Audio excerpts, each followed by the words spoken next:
Buenas tardes. Vamos a hablar de lo que es la semiología pulpar. La endodoncia es la ciencia que estudia la etiología, la prevención, el diagnóstico y tratamiento de las diversas lesiones pulpares que se puedan ocasionar por diferentes causas. Todas estas patologías que se ocasionan a nivel de la pulpa dentaria repercuten en la región periapical y por ende en el organismo. Cuando hablamos de la etiología, nos referimos a aquellos factores que hacen que la lesión pulpar aparezca, como un proceso carioso que está dentro del campo de lo que es los procesos, las causas biológicas, una causa física o una causa química. La prevención la vamos a aplicar siempre que nosotros tratemos de lo posible de no llegar a una lesión cariosa. En su caso, vemos la prevención con la aplicación simple de la higiene bucal y la aplicación de sellantes a nivel de las piezas dentarias. ¿Para qué? Para que las fosas y fisuras, que son puntos de retención de alimentos, puedan de alguna manera volverse lisos y obviamente evitar el proceso carioso. También prevenimos la enfermedad pulpar o la enfermedad gingival, tomando en cuenta de que estos elementos son los factores fundamentales para que de alguna manera se puedan plantar piezas. Cuando entramos a un diagnóstico, nos referimos a una anamnesis donde nosotros vamos a realizar una historia clínica para poder determinar la causa y la sintomatología y los signos que tiene el paciente para de alguna manera entablar un tratamiento que sea el más adecuado. El diagnóstico es la base fundamental del tratamiento que vamos a efectuar. Todas estas lesiones que se puedan producir siempre van a tener repercusión a nivel de la región periapical y por ende del organismo. La endodoncia como tal, nosotros podemos encontrarla dividida desde el punto de vista didáctico en dos elementos. Uno que es el endodonto y otro que es la región periapical. Cuando hablamos del endodonto, nos referimos prácticamente a hablar de lo que es la dentina, la pulpa dentaria y la cavidad pulpar. La dentina es el tejido dentario que se encuentra en mayor cantidad a nivel de la pieza dentaria. Ocupa tanto la corona como la raíz de la misma. La pulpa dentaria se aloja en una cavidad que está formada en el interior de la dentina. La dentina es la que va de alguna manera a proteger a lo que es la pulpa dentaria y la cavidad pulpar didácticamente la podemos dividir en dos segmentos, un segmento coronario y un segmento radicular. El segmento coronario es el que nosotros conocemos como la cámara pulpar y el segmento radicular como los conductos radiculares. En función a la región periapical, nosotros encontramos de que todos los elementos que se encuentran a nivel del ápice y los tejidos de sustentación que rodean al ápice radicular son elementos fundamentales que se pueden tratar para de alguna manera tomar conocimiento de las lesiones que van más allá de lo que es el conducto radicular. Entre ellos podemos citar, por ejemplo, el límite CDC.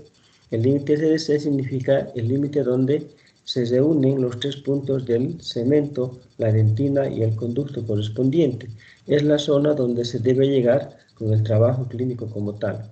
En función a ello, después del CDC viene el muñón periodontal, que es una parte de la pulpa dentaria que está en relación con la zona periapical. Este muñón periodontal es el que cicatriza y sella herméticamente toda la zona del CDC, motivo por el cual entonces no hay filtración de ninguna naturaleza, tomando en cuenta de que nuestro tratamiento ha sido el más óptimo. El foramen apical está por debajo del límite CDC.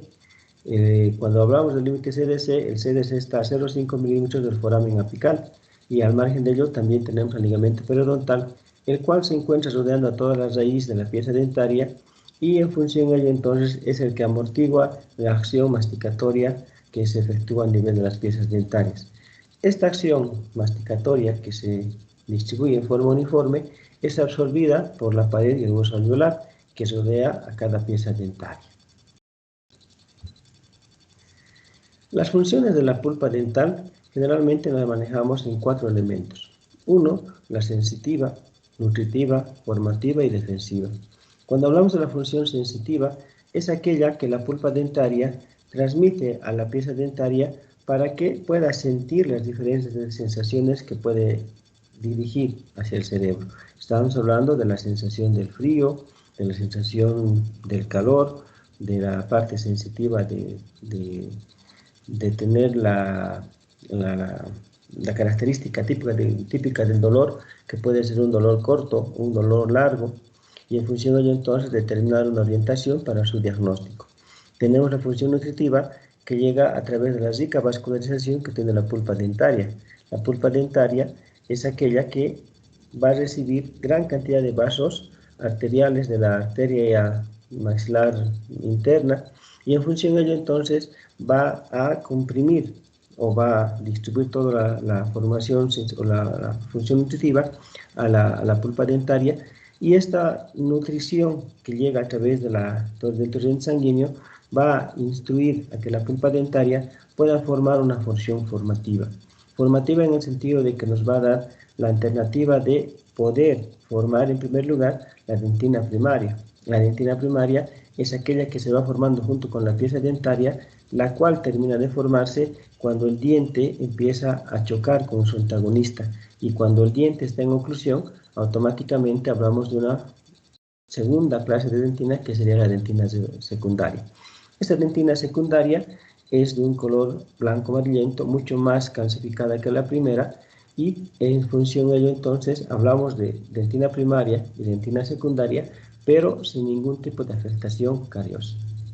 La función defensiva la va a formar cuando la pieza dentaria comienza a tener procesos cariosos y la pulpa dentaria trata de delimitar la invasión cariosa formando dentina reparativa.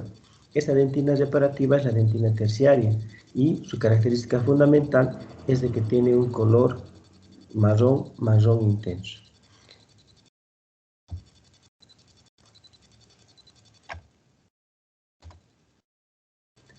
Las células de la pulpa dental están en función a los odontoblastos, que están ubicados en la periferia de la pulpa dentaria y están especializadas en sintetizar diferentes distintos tipos de dentina. Tenemos a los fibroblastos, que están en relación a las células principales y están abundantes en la pulpa dentaria y secretan los precursores de las fibras colágenas.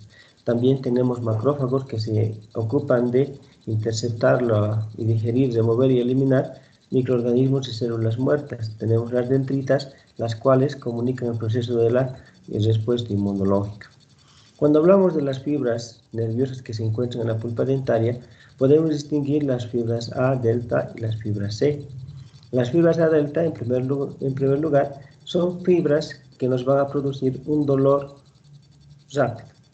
Es un dolor que se va a estimular sin que exista ningún tipo de daño ístico y que va asociado generalmente a un dolor dentinal. Estas fibras nerviosas son mielínicas y se encuentran en mayor cantidad que las fibras C.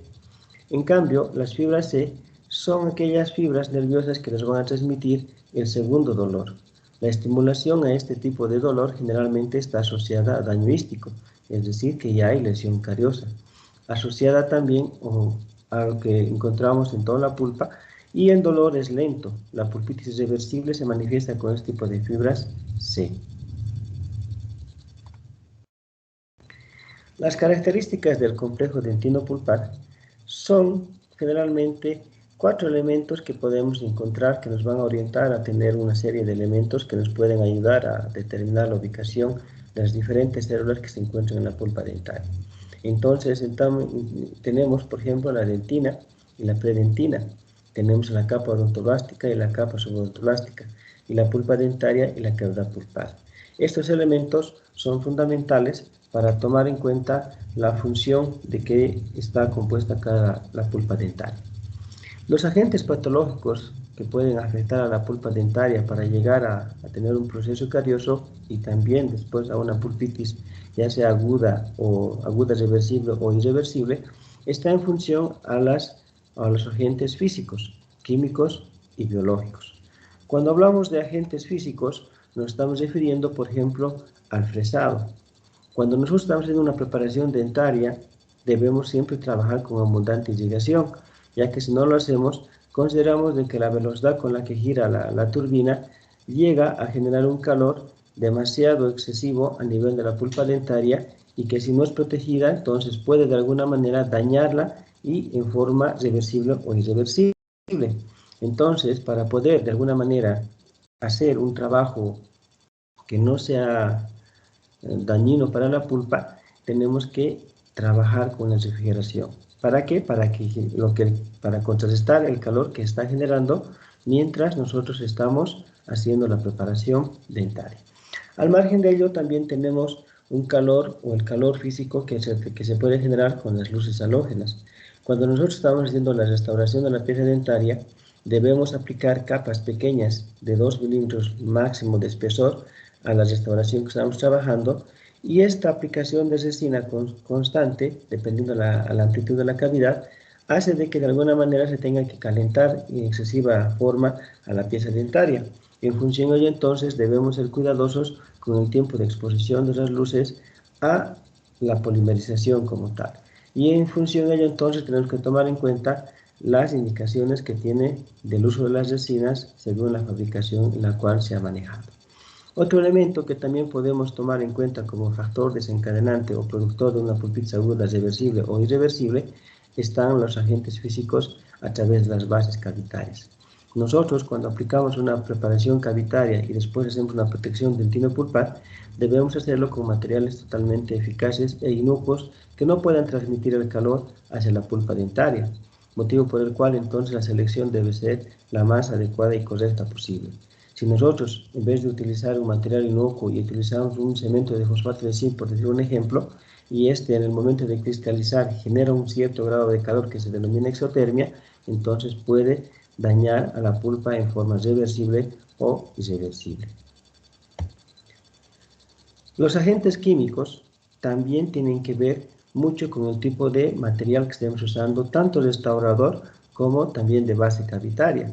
No encontramos algunos materiales de base cavitaria, por ejemplo, como el óxido de zinc o genol, que no puede ser utilizado directamente sobre la pulpa dentaria recién o sobre la dentina recién cortada, tomando en cuenta de que si nosotros aplicamos ese sistema, vamos a entender de que el eugenol puede producir una reacción desagradable en la pulpa dentaria.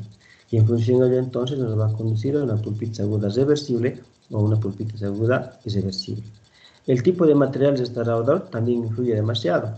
En tiempos anteriores, en tiempos pasados, si utilizábamos una amalgama, teníamos que utilizar una muy buena protección. Y en el tiempo actual, si nosotros no vamos a hacer no utilizamos una base cavitaria, también necesita ser considerada cuando utilicemos una capa de resina o mínimamente un forro cavitario. La causa más frecuente para producir una pulpitis aguda reversible o irreversible está en función a las lesiones cariosas. La caries, cuando es tratada oportunamente, no tiene ningún problema para poder avanzar y detenerse el avance de la enfermedad. Pero si no tenemos esa facilidad de poder hacer ese tipo de trabajo, entonces nos encontramos frente a una caries que ha ido avanzando y ha ido destruyendo tejidos dentarios, y a medida que se va profundizando, entonces va produciendo diferentes sintomatologías de dolor, ya sea primeramente dolor al frío, al caliente, al dulce, y son dolores que generalmente son provocados, y cuando son provocados estamos hablando de una pulpitis aguda, irreversible o reversible, ¿no? Entonces, en función de ello, otro elemento que puede de alguna manera favorecer a que aparezca una lesión pulpar irreversible o reversible está en relación a la enfermedad periodontal.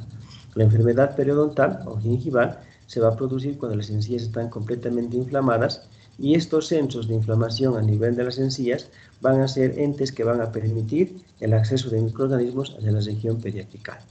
Otro elemento que podemos tomar en cuenta como factor biológico de producción de una pulpitis aguda reversible o irreversible hasta necrosis pulpar está en relación a las fracturas. Las fracturas se van a producir generalmente a nivel de los incisivos centrales superiores.